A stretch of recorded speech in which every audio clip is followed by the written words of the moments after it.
ओ प्रतीक भैया वो मर जाएंगे, उसे बचा लीजिए, डॉक्टर को बुलाइए प्लीज प्लीज। जल्दी मेरा भाई। प्रतीक भैया देखिए, वो इस हॉस्पिटल में ब्लड ट्रांसफ्यूजन के लिए आते थे, उन्हें थैलेसीमिया की बीमारी है। हाँ प्रतीक, कैसे है वो? अब तक तो बिल्कुल ठीक थे, अचानक चक्कर आ रहा है उनको, और पता नहीं कुछ और क्या हो रहा भैया, सांस लेने में तकलीफ हो रही है। प्लीज डॉक्टर बुलाइए ना, उसी डॉक्टर को जिसने इलाज किया उसका। अच्छा रुकिए, मैं बुलाती हूँ। Please doctor.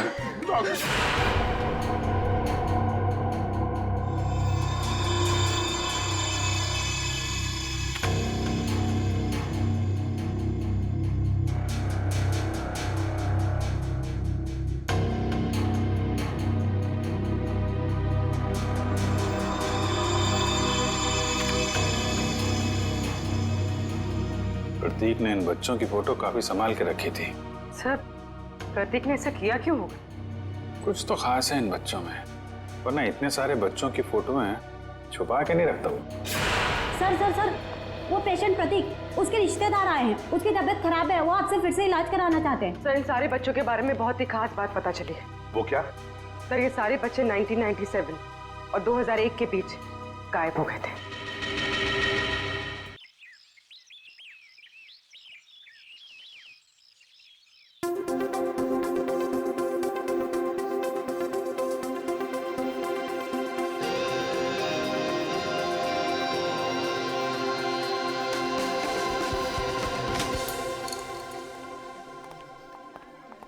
चलिए फिनिश्ड आपका कॉन्सेप्ट। ये क्या मेरी वसीयत पे ऑटोग्राफ लेने आया? ये आपकी वसीयत नहीं, ये मेरा फ्रस्ट्रेशन है। ये आप ही का कॉन्सेप्ट है जिसे आपने मुझ पे स्क्रिप्ट लिखवाया। बहुत पुराना है यार। पुराना कहाँ है? नहीं, सफेद है, कड़क है। अरे मैं पेपर के नहीं, आपके कॉन्सेप्ट की बात कर रहा हूँ। कॉन्सेप्ट बहुत पुराना है। पुराना क्या है? कुछ भी नहीं है, कितने सालों से यही चलता आ रहा है। अरे हीरोइन भाग के गले मिलते तो मिलने दे, गाने बजते तो बजने दे। आजकल तो सेंसर की प्रॉब्लम भी नहीं है। देखिए मैं क्या बोल रहा हूँ सर, हम कुछ हट के ट्राई नहीं कर सकते हैं? कुछ अलग, कुछ नया। हट के क्या है? कुछ भी नहीं है। देख, मैं तुझे फिल्में बनाने का फॉर्मूला समझा था। यहाँ से हम लोगों ने हॉलीवुड का रोमांस लिया, अब वहां से जापानीज फिल्म की हम लोगों ने कहानी ली। अब परायों से इतना ले रहे हैं तो अपनों को छोड़ेंगे? कैसे छोड़ेंगे? पकने दे। अब मैं इसमें कॉमेडी डाल रहा हूँ। ये कॉमेडी, ये कॉमेडी, ये कॉमेडी। एनीवे देखिए सर, मैं बहुत डिप्रेस्ड हूँ। मेरा अभी अभी ब्रेकअप हुआ है, मेरा दिल टूटा हुआ है। मैं आपकी कॉमेडी फिल्म नहीं लिख सकता हूँ। तो दिल टूटा है ना, पेन कहाँ टूटा है? मैं तुझे आइडिया देता हूँ। एक विलन वहां से चल के यहां आके और एग्रीमेंट पे साइन करने के लिए कहता है, सामने वाली पार्टी तैयार नहीं।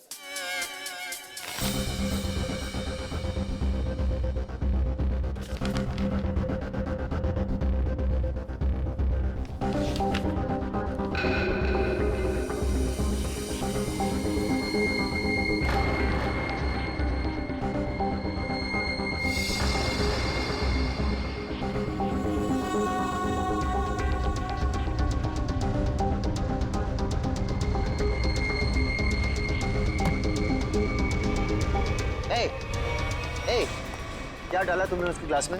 हाँ, क्या डाला क्लास में? रुको।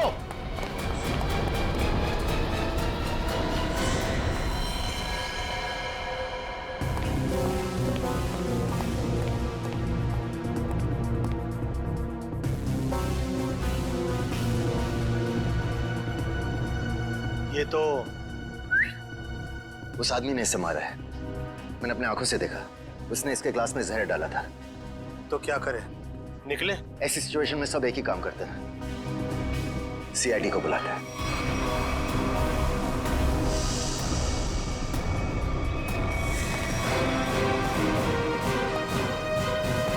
Yes sir. सर मैंने ही फोन किया था। मिस्टर यूडी। यस। आपके और अरमान जी के सामने मारा है। मुझे पता नहीं, इन्होंने देखा है। इन्होंने देखा। इन्होंने? सीयूडी, हमने सुना है कि आप कहानी वगैरह भी लिखते हैं। जी सही सुना आपने, मैं कहानियां लिखता हूँ लेकिन आइडियाज ये देते हैं। ये वाला मेरा नहीं था। क्या हुआ? ये नहीं, कचरा है। सीयूडी, आपने इस आदमी का खून होते हुए देखा? जी, उस लड़के ने इनके जूस में कुछ मिलाया था। ये लैपटॉप उसी का है, छोड़ के भाग गया। भागते चोर की लंगोटी छोड़ गया? मतलब चोर निकल लिया, लंगोटी छोड़ गया। इसमें तो कुछ भी नहीं, खाली। कमाल है, हिम्मत तो देखो उसकी। इतने लोगों के सामने जूस में जहर मिला के मार डाला इसे, और फिर यहाँ से भाग भी गया। सर मैंने उसे पकड़ने की कोशिश की लेकिन वो... अरे राइटर पेन पकड़ सकते हैं, मुजरिम नहीं। छोड़िए, हम लोग निकले हैं। आप लोग जा सकते हैं, मगर जरूरत पड़ी तो आप दोनों को फिर मिलना पड़ेगा। मेरी तो नहीं पड़ेगी, शायद इनकी पड़ जाए। राइटर है, लिख के देगा।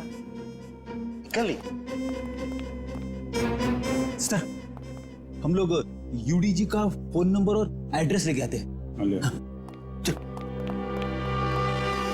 अरमा जी, अरमा जी, हाँ, अरमा जी, आप तो रियल लाइफ में भी स्टार है। मैं आपका बहुत बड़ा दीवाना हूँ। वो तो आपकी एज से नजर आ रहा है। मैं बचपन से आपकी फिल्में देखते आ रहा हूँ। तो फिल्में डिस्कस कीजिए ना, एज क्यों डिस्कस करना है? कितने बढ़िया डांस करते हैं आप। Thank you so much. देखिए, यहाँ पे कोई मर गया है और आपको इनकी डांस की पड़ी हुई है। अरमा जी, ये कौन है? इन्होंने मेरी फिल्म लिखी है, ये यूडी है। ओह, फिल्म आपने लिखी है? जी। Very good, very good. अरे फिल्मों में गाने वाने डाले हैं कि नहीं? Of course. मुझे बहुत सारे गाने चाहिए। सर का डांस हमें बहुत पसंद है सर। हाँ, अरमान जी, अगर आपको क्राइम फिल्म में किसी जांबाज पुलिस ऑफिसर की जरूरत पड़ेगी ना तो मुझे बुला लेना। मुझे अच्छा डांस करना भी आता है। दिखाओ दिखाओ। जो देखा ना वो काफी है। हम निकले। अरे कहाँ जा रहे हैं आप? अरमान जी, वैसे आप यहाँ क्यों आए थे? हम लोग एक फिल्म हैप्पी एंडिंग के प्रमोशन के लिए आए थे, जो कि 21 नवंबर को रिलीज हो रही है।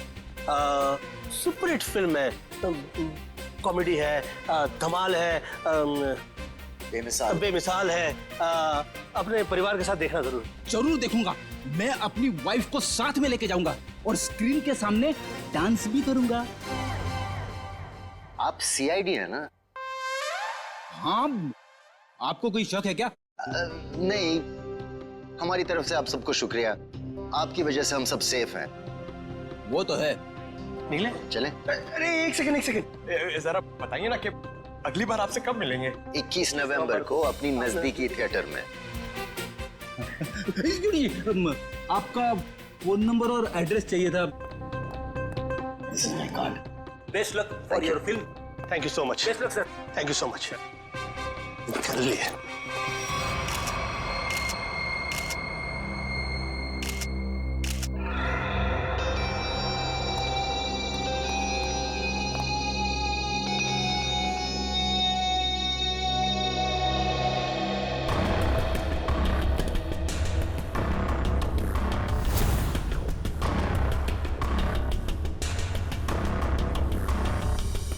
Parking ticket.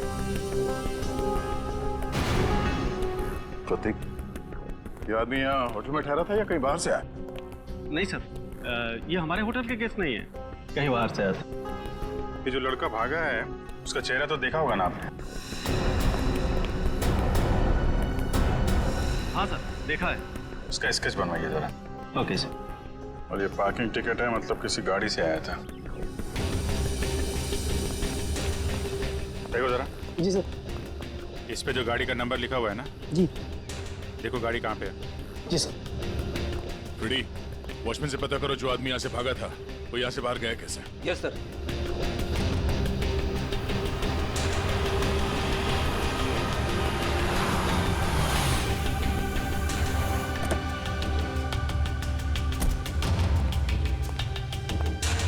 मिस्टर प्रतीक को तुम लाए थे? जी सर। कहाँ से आया था वो? होटल क्राउन रूट से। खार में है साहब, वो कहीं बाहर से आकर वहाँ रुके थे। सर, वॉचमैन ने बताया कि वो लड़का आया तो स्कूटर से था, मगर जाते समय बाउंड्री वॉल कूद के भाग गया। तब तो स्कूटर अभी भी यहीं पे होगा। तुम सीसीटीवी फुटेज चेक कर लो, तब तक मैं होटल क्राउन रूट चेक कर लेता हूँ जहाँ पे प्रतीक ठहरा हुआ था। ठीक है। देखिए हम लोग सीआईडी से, आपके ये गेस्ट मिस्टर प्रतीक, इनका किसी ने जहर देके खून कर दिया है। हे भगवान। मैडम, हमें आपके इस गेस्ट के बारे में वो सारी जानकारी चाहिए जो आप लोगों के पास है। सर, मिस्टर प्रतीक दिल्ली के रहने वाले हैं और यहाँ बिजनेस के सिलसिले में वो हमेशा आते जाते रहते हैं और वो जब भी आते हैं हमारे ही होटल में रुकते हैं। हमें मिस्टर प्रतीक का कमरा दिखाइए।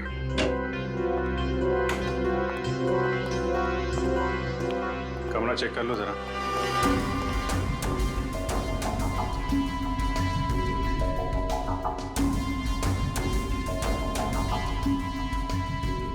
काफी भारी है सर, ऐसा लग रहा है इससे प्रतीक जी पूरे 1 साल का कपड़ा पैक करके आते थे।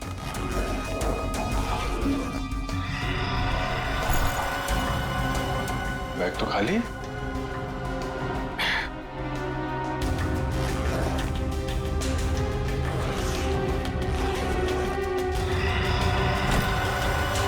खाली बैग और बैग तो भारी है।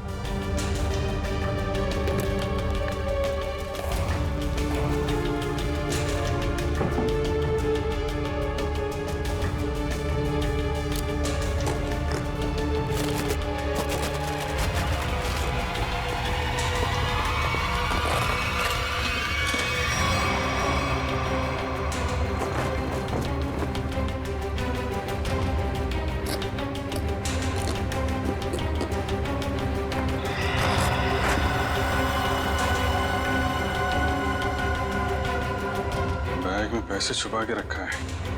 ये प्रतीक आदमी तो गड़बड़ है। कौन कौन आता था इससे मिलने के लिए? एक लड़की इनसे हमेशा मिलने के लिए आती थी और ये दोनों घंटों बैठकर बातें किया करते थे। प्रतीक जी तो उसे डांटा भी करते थे और वो लड़की कल भी इनसे मिलने के लिए आई थी। कौन है वो लड़की? सर, अवंतिका। अवंतिका?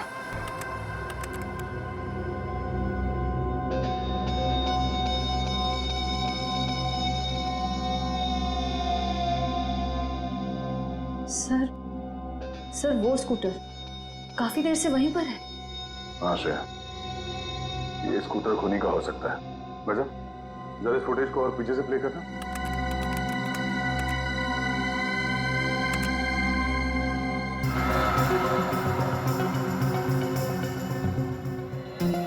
सर, यही वो आदमी। जरा पॉज करो।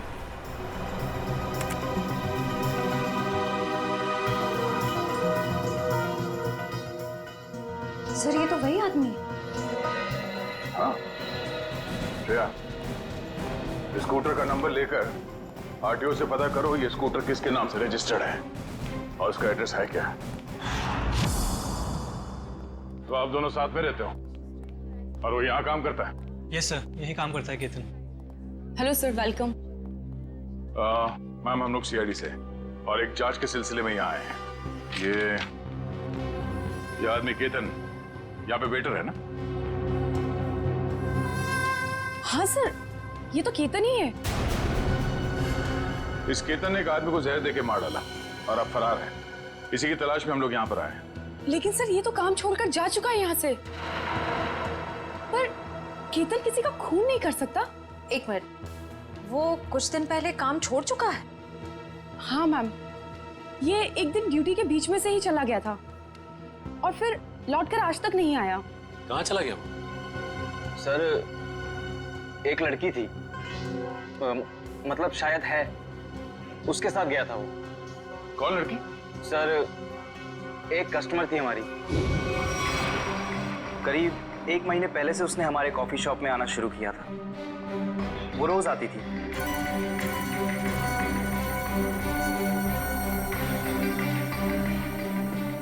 और उस कोने वाली टेबल पर जाकर बैठ जाती थी। उस टेबल पर केतन सर्विस देता था।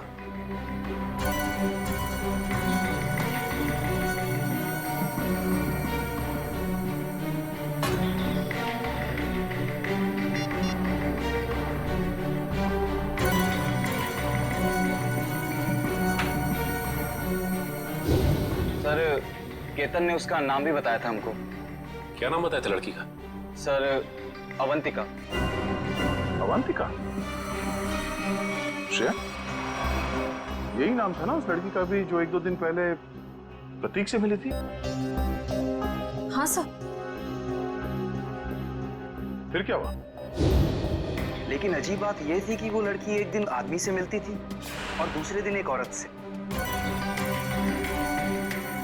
दोनों से अलग अलग घंटों बातें करती थी, मगर कभी भी दोनों से एक साथ नहीं मिली वो। उन तीनों ने अचानक ही आना बंद कर दिया। अवंतिका की राह देखते देखते केतन निराश हो गया। किसी काम में उसका मन ही नहीं लगता। Ketan, what's wrong with you? तुम्हें हो क्या गया अचानक? तुम ना ही तो पहले की तरह सर्विस देते हो और ना ही ऑर्डर ठीक से लेते हो। और तो और तुम उस टेबल पर लोगों को बैठने से मना क्यों करते हो? Sorry ma'am. देखो, सॉरी वॉरी यहाँ नहीं चलेगा। तुम्हें काम करना है तो ठीक से करो, वरना छुट्टी लो।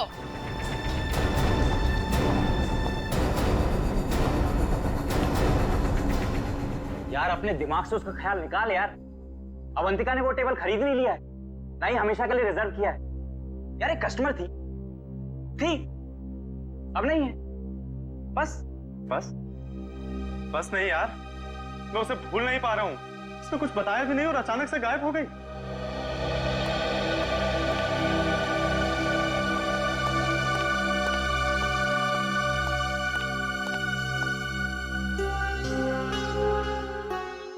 और सर, तभी कैफे के बाहर कोई आया और केतन उसे देख के तुरंत बाहर चला गया। क्या हालत क्या बना रखी है तुमने?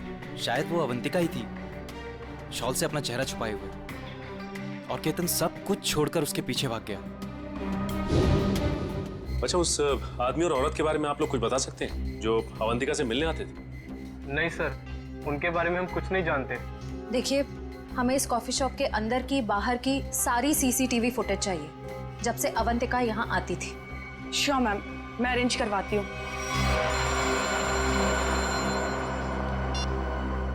डॉक्टर साहब,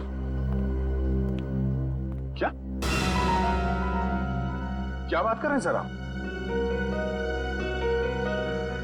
पर ऐसे कैसे हो सकता है? ठीक है सर, मैं एसीपी साहब से बात करता हूं।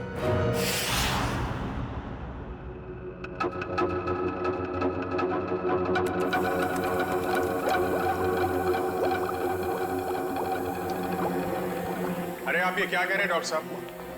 हमारी जांच गलत दिशा में चल रही है। बिल्कुल गलत दिशा में चल रही है। आप लोगों का मानना है कि प्रतीक ने जूस पिया और मर गया। हाँ? वेल, जो देखा गया और जो सुना गया वो पूरा सच नहीं है। प्रतीक ने जो जूस पिया था उसका केमिकल टेस्ट करने के बाद हमें ये पता चला कि उसमें कोई जहर नहीं था, बल्कि एक ड्रग था। ड्रग? हाँ, लेकिन प्रतीक ने जूस पिया और जूस पीते ही मर गया ना वो। यही तो सबसे ज्यादा चौंकाने वाली बात है अभिजीत। इस ड्रग की वजह से किसी इंसान को कुछ वक्त के लिए पैरालिसिस तो हो सकता है, उसे लकवा तो मार सकता है, लेकिन कोई मर नहीं सकता है। तो फिर इसकी मौत हुई कैसे? अभिजीत, प्रतीक का खून प्रतीक के खून नहीं किया है। लो, फिर शुरू हो गए पहली पे पहली। अरे साफ साफ बताइए ना सर। साफ साफ बताता हूं, आओ मेरे साथ आओ। ये देखो, ये प्रतीक की ब्लड सेल्स और ये एक नॉर्मल इंसान के ब्लड सेल्स है। दोनों में फर्क है, और फर्क ये है कि प्रतीक को थैलेसीमिया है। थैलेसीमिया जो हीमोग्लोबिन की गड़बड़ी से होता है? बिल्कुल अभिजीत। और ऐसे रोगियों को जिंदगी भर किसी स्वस्थ इंसान के खून की जरूरत पड़ती है, और हाल ही में किए गए ऐसे ही किसी ब्लड ट्रांसफ्यूजन ने प्रतीक की जान दी। ओह, मतलब हाल ही में जो प्रतीक को खून दिया गया था उस खून में गड़बड़ी थी। बिल्कुल, और इस खून में टॉक्सिन्स मिलाए गए थे। मतलब इस खून को जानबूझकर जहरीला बनाया गया था, जिससे इसकी मौत हो गई।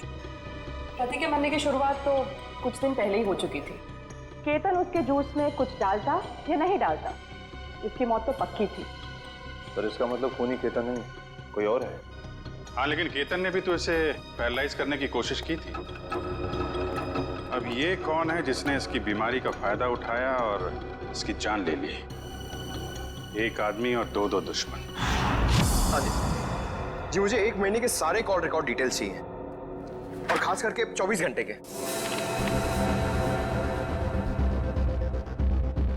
केतन का फोन आखिरी बार जामवार में ट्रेस हुआ था सर। जामवार? तो ये केतन मुंबई से बाहर निकल चुका है। हाँ सर, और सर उसके कॉल रिकॉर्ड्स। सर ये देखिए, सबसे पहले उसने अपने कॉफी शॉप वाले दोस्त ऋषभ को फोन किया, उसके बाद अवंतिका को, मगर अवंतिका का फोन ऑफ आ रहा था। और फिर सर उसने महाराष्ट्र के जामवार में किसी मनन को फोन किया। मनन?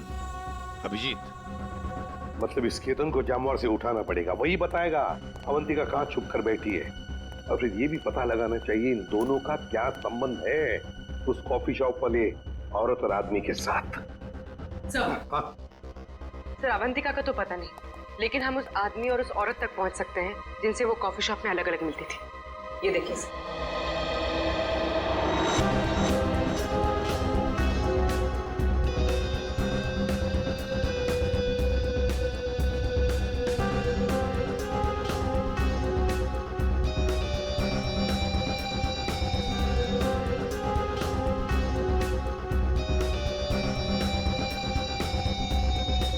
ये लोग तो काफी अमीर दिखते हैं सर, फिर भी यहाँ आने के लिए अपनी कार की बजाय टैक्सी का इस्तेमाल किया है। वही तो अभिजीत, ये टैक्सी के नंबर प्लेट से उनके ड्राइवर्स का पता चल जाएगा और ये ड्राइवर्स हमें बताएंगे इस अमीर आदमी और औरत के बारे में।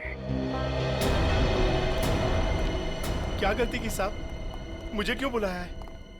देखो तुम लोगों से कोई गलती वलती नहीं हुई, कोई भी गलती नहीं हुई, बस हम सिर्फ कुछ जानना चाहते हैं। ये देखो, ये औरत और ये आदमी, क्या इन लोगों को तुमने कभी देखा है? तुम जानते हो इन्हें? ये दोनों भी पिछले महीने कुछ दिनों तक ग्रैंड मोटर्स होटल में आते जाते रहते थे। ये आदमी, इसे तो मैं जानता हूँ, ये तो एक बार मेरे टैक्सी में बैठा था। कौन है ये?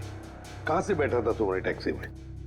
कौन है ये साहब मैं नहीं जानता हूँ, लेकिन पिछले महीने जुहू सर्कल पे एक कॉलोनी से इसे मैंने उठाया था सुबह सुबह। इसके पास 1000 रुपया था साहब, मेरा भाड़ा 390 रुपया था। मैंने इसे 600 रुपया वापस कर दिया, लेकिन ये 20 मिनट तक 10 रुपए के लिए बकबक करता रहा। फिर बाद में मैंने साहब इससे 10 रुपया लेके उसको दिया था। हाँ सर याद है, अभी तक इसने 10 रुपए दिए भी नहीं मुझे। कुछ बता सकते हो ये रूम में कहाँ रहता है? ये तो मालूम नहीं है साहब, लेकिन जाते जाते इसने कहा था कि मेरा तो इधर रोज का आना जाना है, अगर ऐसे ही मैं 10-10 रुपए डेली छोड़ता जाऊं तो महीने का 300 रुपया हो जाएगा। पैसे वाला आदमी था साहब, लेकिन 10 रुपया के लिए बहुत चिक-चिक किया साहब, बहुत चिक-चिक किया एकदम। ठीक है, चलो हमारे साथ।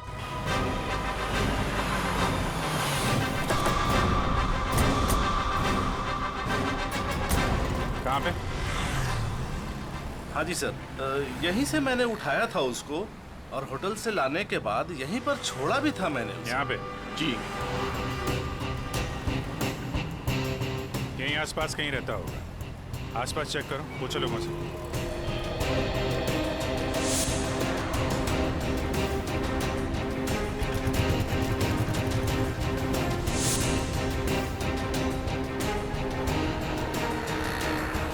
अरे भाई साहब जरा देखना, इस आदमी को पहचानते हैं क्या आप? अरे साहब, अभी हमें 5 गाड़ियां और धोना, मेरे पास बिल्कुल टाइम नहीं है।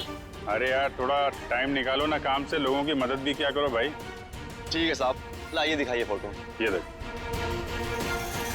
अरे ये तो अपने निरंजन साहब हैं। निरंजन साहब? हाँ साहब, ये यहीं तो रहते हैं, वो सामने वाले दूसरे बंगले में, बंगला नंबर 707। और हाँ साहब, इनकी तीनों गाड़ियां रोजाना मैं ही धोता हूँ।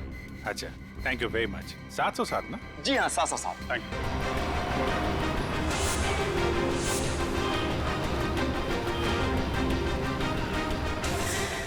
मेरे पतिदेव मुझे बीच महास्थान में छोड़ के चले गए। आखिरी बार भी उनको देखना मेरे नसीब में नहीं रहा। श्रुति जी, आपके साथ जो कुछ भी हुआ बहुत बुरा हुआ, इस बात का दुख है हमें, लेकिन आपसे कुछ जानकारी चाहिए थी। जी पूछिए। प्रीति जी, हमें आपके पति के सूटकेस में छुपा कर रखे गए 15 लाख रुपए मिले हैं। आपको कुछ पता है इन पैसों के बारे में? उन्होंने ये पैसे क्यों छुपा के रखे हैं? मुझे कुछ नहीं पता। ठीक है, कोई बात नहीं, हम पता लगा लेंगे। क्या हम उनका कमरा देख सकते हैं? जी उधर। अच्छा। तो श्रुति जी, आप इन दोनों में से किसी को पहचानती हैं? जी नहीं।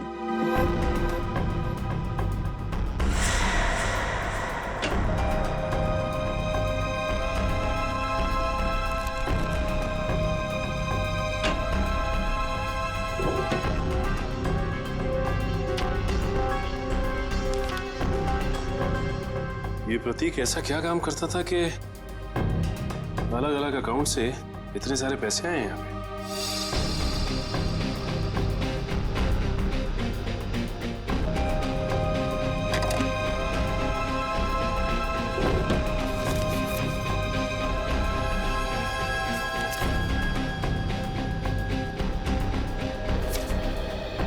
सीटी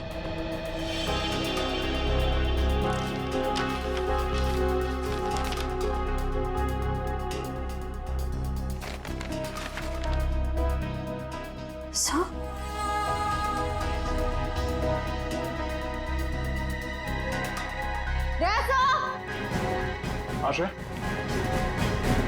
ये देखिए।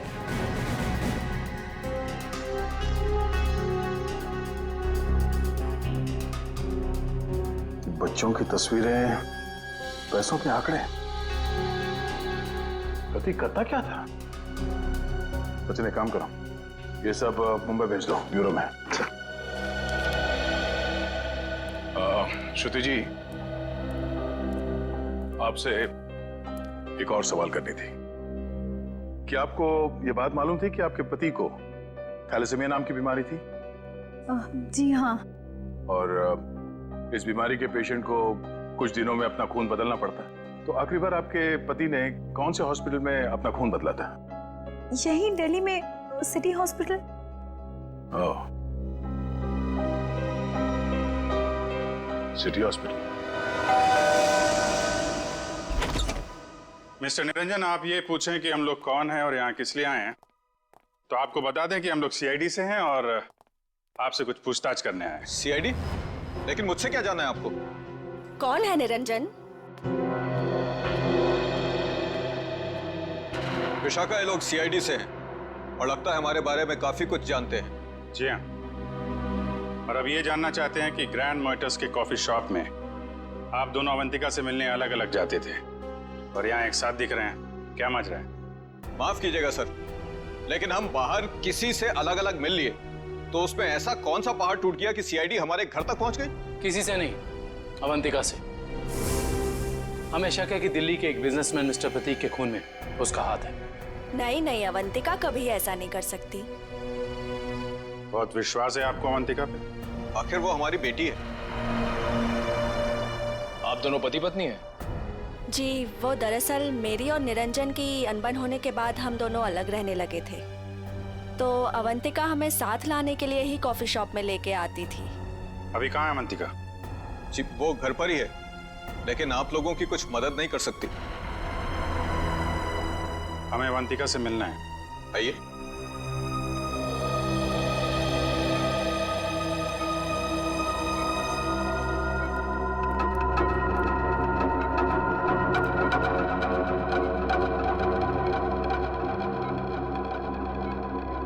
क्या हुआ इसे? सीढ़ियों से गिर गई थी, सिर में चोट लगी है, तब से कोमा में है।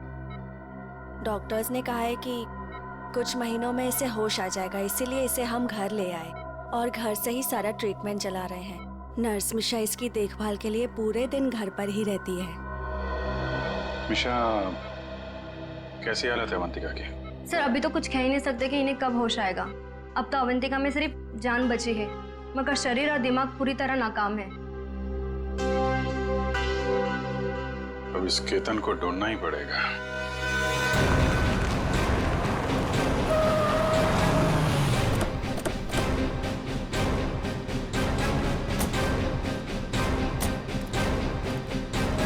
सुनिए जी, ये मनन कहाँ पे? वो वहाँ पे।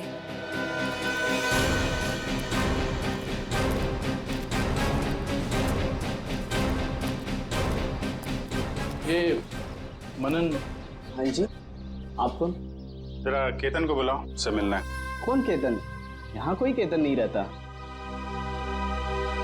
देखो, केतन ने तुम्हें आखिरी फोन किया था, इसलिए तुम्हारे तक पहुंचे हैं। अब अगर झूठ बोलोगे तो तुम्हें भी साथ में ले जाएंगे। कहाँ ले जाएंगे? वहीं जहाँ बिगड़े हुए लोग ठीक किए जाते हैं, मुजरिमों की मरम्मत की जाती है। अगर केतन यहाँ पे निकला तो उसको छुपाने के गुनाह में तुम्हारी भी मरम्मत हो जाएगी, समझे तुम? नहीं नहीं साहब, ऐसा मत कीजिए। वो अंदर छुपा है, उसके चक्कर में मैं नहीं फंसना चाहता।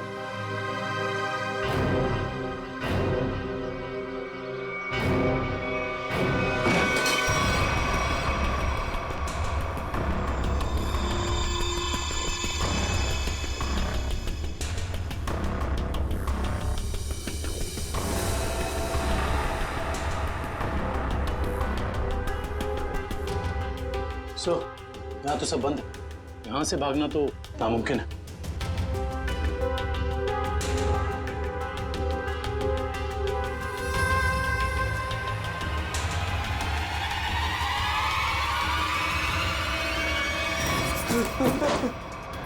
आगे बता रहा साहब, मैंने सब बातें सुन ली आपकी।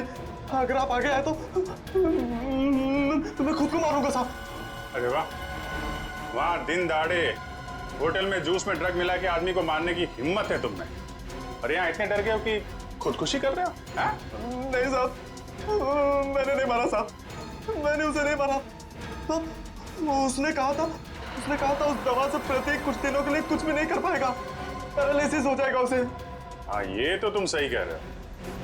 अब ये भी सही सही बता दो कि किसने कहा था।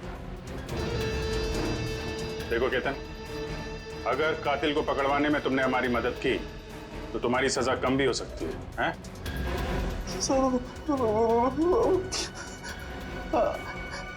अवंतिका ने कहा था साहब। ठीक है, पहले अपना ये चाकू दो। लाओ चाकू दो। आजा। कुछ नहीं होगा तुम्हें, चाकू दो। आजा। लाओ लाओ। अब आजा। आ जाओ।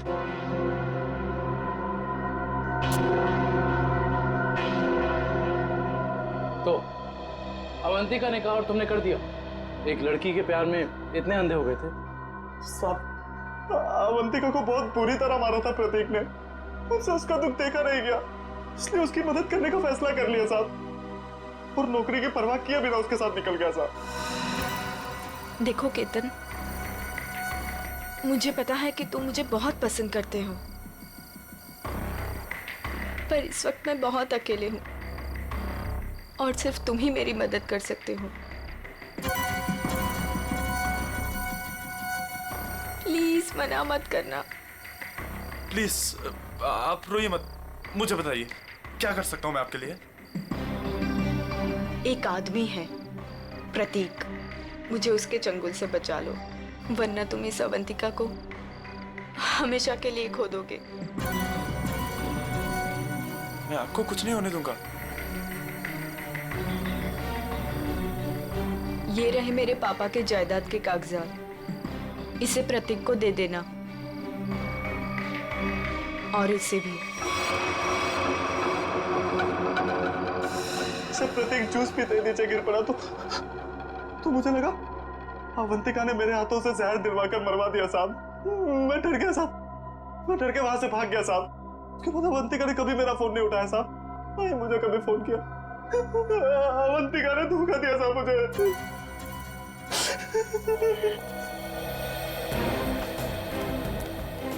सर, ये प्रतीक आखिर अवंतिका से चाहता क्या था?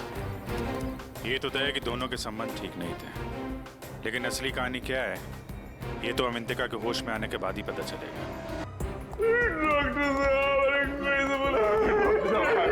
जी, कहाँ है प्रतीक? मैंने उसका इलाज किया था। अरे डॉक्टर साहब, आपने मेरे भैया प्रतीक का ब्लड ट्रांसफ्यूजन किया था जी। अरे डॉक्टर साहब, मरीज है कहाँ? तो तूने मारा प्रतीक को, हाँ?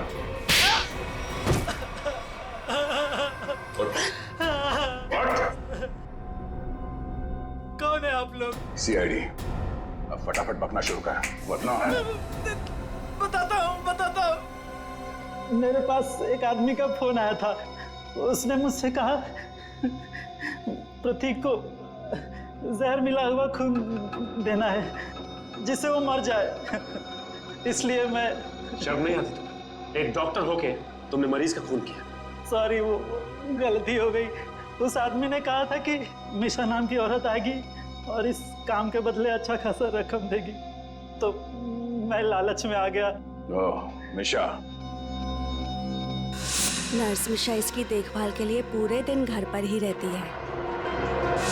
ओह नो, ये मिशा अभी अवंतिका की देखभाल कर रही है। चलो।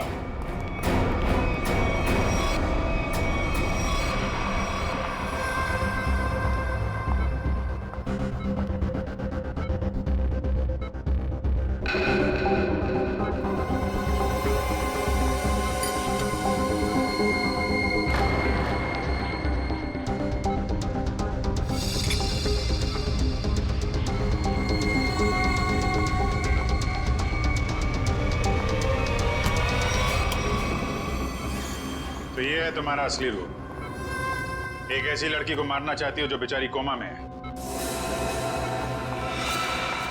ये क्या कह रहे हैं आप?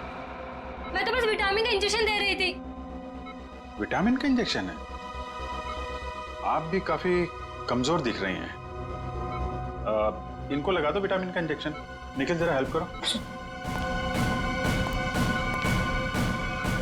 जरा चल, हाथ दे।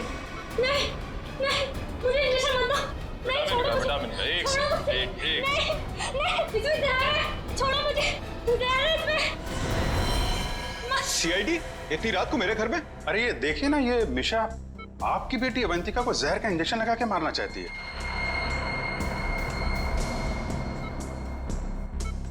आपकी बेटी अवंतिका आपकी बेटी?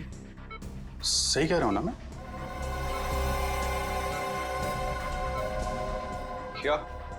क्या मतलब है आपका? Thank you very much sir. ये तो कंफर्म हो गया। प्रतीक के घर से मिले डीवीडी में जो अमीर लोगों के नाम मिले थे वो खोए हुए बच्चों के पेरेंट्स ही हैं सर। और ये जो नाम के आगे करोड़ों के आंकड़े लिखे हैं ये उनकी संपत्ति के डिटेल्स हैं। तो फिर अभिजीत, ये प्रतीक इस लिस्ट को लेकर क्या कर रहा है?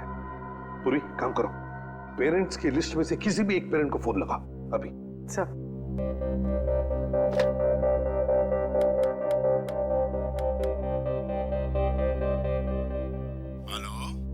Hello mister Kumar. हाँ जी, मैं सीआईडी से बोल रही हूँ। हमें आपसे कुछ बात करनी है। सीआईडी से? कहिए, क्या बात करनी है आपको? मिस्टर कुमार, मैं इंस्पेक्टर अभिजीत सीआईडी से। हम आपके खोए हुए बेटे सोहम के बारे में कुछ पूछना चाहते हैं जो दिसंबर 1998 में गायब हुआ था जब वो 7 साल का था। माफ कीजिएगा, हम आपके पुराने घाव को ताज़ा कर रहे हैं, पर क्या उसके बाद से सोहम के बारे में आपको कुछ पता चला? कोई चीज, कोई बातचीत? पता नहीं आप लोग ये क्यों पूछ रहे हैं, मगर 3 महीने पहले एक लड़का सोहम होने का दावा कर रहा था, पर वो जालसाज निकला। मेरे 6 करोड़ लेके भाग गया। My God. मिस्टर कुमार, आप परेशान मत होइए, हम इसकी जांच करेंगे और आपसे जल्दी कांटेक्ट करेंगे। ठीक है। Thank you very much. Thank you. Sir, कहीं अवंतिका भी ऐसे कैरेक्टर तो नहीं? हो सकता है। हमें सब कुछ पता चल चुका है निरंजन जी। जिन अमीर परिवारों के बच्चे बचपन में खो जाते थे, ये प्रतीक अपने आदमी वहां भेजता था उनके खोए हुए बच्चे बना के, ताकि पैसे कमा सके। उसके घर से हमें आपका नाम मिला है। आपकी बेटी अवंतिका 9 साल की उम्र में खो गई थी, उसके बाद कभी नहीं मिली। ठीक कह रहा हूं मैं? हाँ, मुझे शुरू से मालूम था कि ये लड़की मेरी अवंतिका नहीं बल्कि रीता है, लेकिन इसे झुठलाने का कोई सबूत नहीं मिल रहा था मुझे। एक दिन मैंने इसका पीछा किया। जब सच्चाई सामने आई तो मेरे पैरों तले से जमीन खिसक गई।